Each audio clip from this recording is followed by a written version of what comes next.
security guard caught a snake in our apartment complex and delivered it straight to my door. I was just about to scream when floating comments cut in. The male lead got dumped and turned back into his real form just to spy on his girlfriend, and he actually got caught? This is funny as hell. He got dumped and his girlfriend hates him. He's probably gonna cry himself to sleep. Aw, poor little snake can't curl up on his girlfriend tonight. The big black snake looked pitiful in the guard's hands. It secretly sized me up with its slit pupils. I tried holding out my hand, and the black snake stared in disbelief. 2 seconds later, it obediently rubbed its head against my fingers. The moment the guard let go, the black snake shot up from my wrist at lightning speed and wrapped around me tightly. The floating comments popped up again. Miles isn't even worried about scaring Olivia, huh? You can't blame him. 10 guards chased him halfway across the complex and hit him with their batons. Even a handsome snake man would lose his fight after that. Yeah, getting hit more than 10 times is harsh. If Miles weren't ridiculously lucky, Olivia would already be moving on to someone else. At the same time, the guard said, "Miss, you're free to keep pets, but you can't let a snake that big just wander around. You're gonna scare somebody. If I hadn't suddenly remembered seeing this snake sunbathing by your window earlier, we would have killed your pet and made a pair of boots out of it." As soon as the black snake heard that, it shuddered and dove straight down my collar. Whoa, not fair. I want Miles's point of view.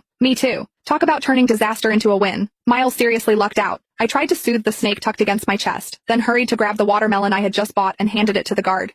"I'm really sorry. It won't happen again. Here, it's so hot out. Have some cold watermelon." The guard looked a little happier with the watermelon in his hands. He gave me a few reminders and left. I was about to close the door when I felt the black snake burrow deeper. It even flicked its tongue. Damn it. Breaking up with Miles Richardson really was the right call. This jerk of a snake man pretended to be a normal human while dating me, and he wouldn't even let me touch him. Yet when he wanted to take advantage of me, he never once hesitated. I tried to pull the snake out, but it stubbornly wriggled farther in. That slippery, warm sensation glided over my skin. I had felt it in my dreams more times than I could count. Now, I seriously suspected those weren't dreams. The black snake refused to come out.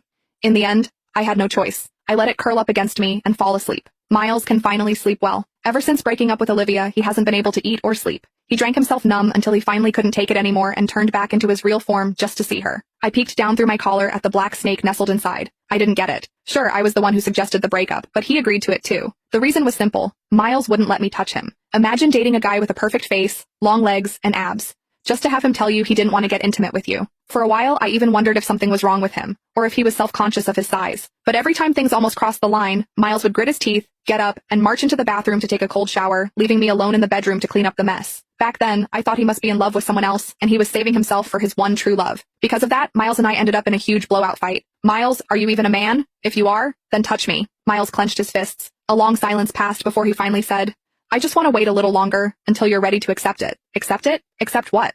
What was there to hesitate about?